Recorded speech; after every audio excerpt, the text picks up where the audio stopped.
What's up, YouTube? This is one of my favourite ever Stewart Lee routines. Enjoy. I'm just calling it Postcard. It's excellent. I can't say any more. Let's dive right in. The last bit in the gallery tonight is this. It's a postcard, right, which I picked up in a tourist shop in Oxford Street. It's quite small, so I've had it enlarged. There it is there.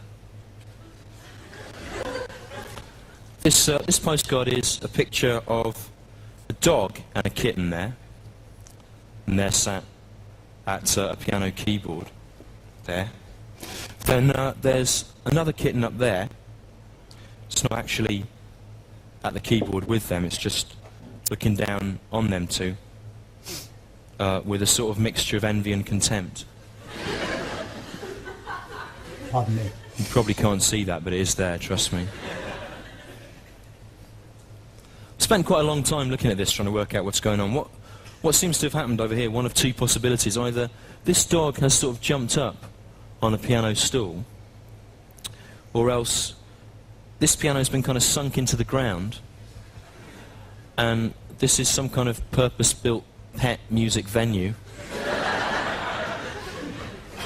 Could be.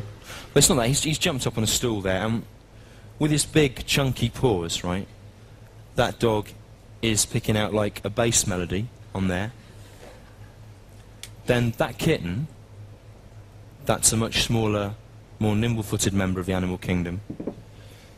That's using its dainty feet to pick out like a treble melody over the top of that. And they're playing together there. That kitten, as I said, not involved. Just forget about that one for now. I'll cover it up to help you. If you look there, right, you see there's a music stand, but there's no music on it. So presumably what they're doing is some sort of jazz piece. Or some kind of improvised thing. Also, there's a lot of eye contact between the dog and the kitten there, which would support that idea. Like, he's looking at him going, I'm going into A now. He's going, yes, fine. Adjusting accordingly. So a dog and a kitten there playing some sort of improvised music at piano. That kitten up there, as I said, not involved in that. I think that's probably because that kitten had a much more formal musical training. You know, it'd be alright with structured works, but it can't really adapt to this kind of free-form environment. Maybe on the way there, the three of them were in the van, had some kind of set list worked out, and that kitten was saying, we will be playing those songs we've rehearsed, won't we? And they were going, yeah, fine.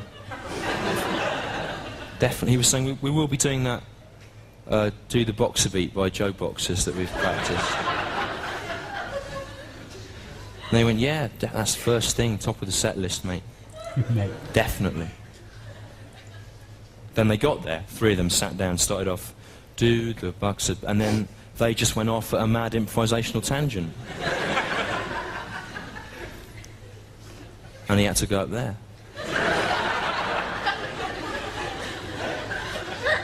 They couldn't do it. It's not music. Just the noise. That kitten's looking across at them and he's saying to them two, you pair of fucking lying cunts. He said we were going to do the fucking Joe Boxers thing. That kitten.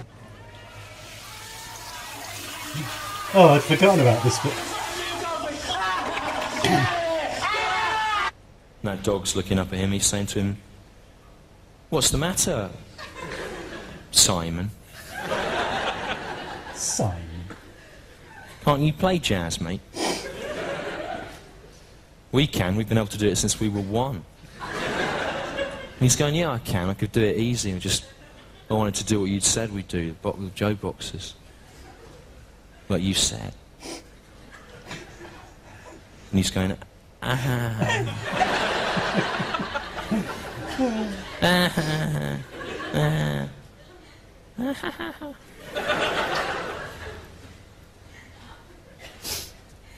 Maybe what happened is, like, they knew that, like, a two-way split on the money would be better than a three-way split, right?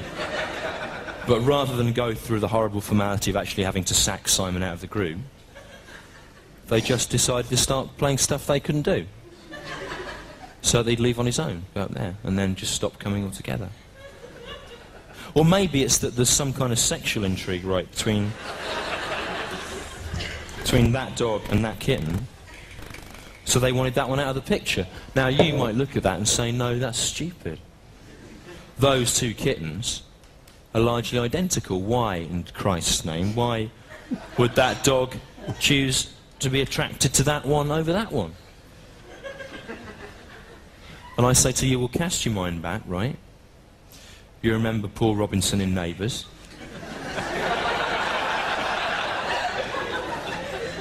Maybe that kitten's got a wonky lip.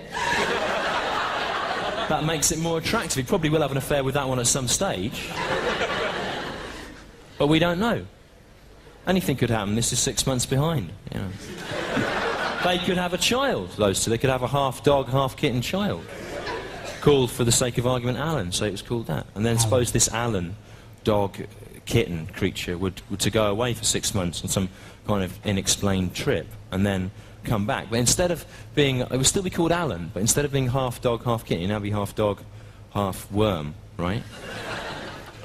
Nobody would mention that. They would just go, Alan, good to have you back, mate. You're the same as you always were. So, a postcard there of dog and a kitten playing improvised music at a piano. And on the back of this postcard, right up here, it says, "Greetings from London."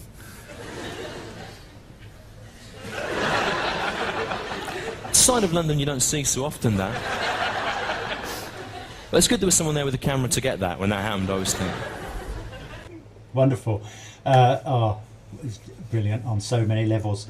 I will just say, sorry to explain jokes, but the bit at the end about Neighbours is quite topical, because I think, as far as I remember, the character in Neighbours was going out with a twin. There were these two twin girls, and then he had an affair with the other twin because she had a wonky lip, and it was a big thing at the time.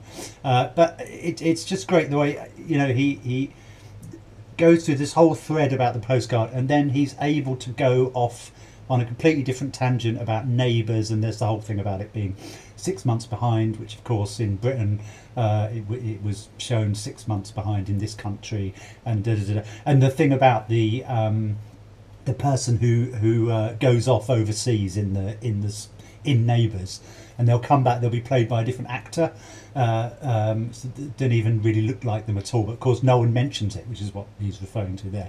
So yeah, wonderful. Again, Stewart Lee beats everyone else hands down. Oh, see you next time.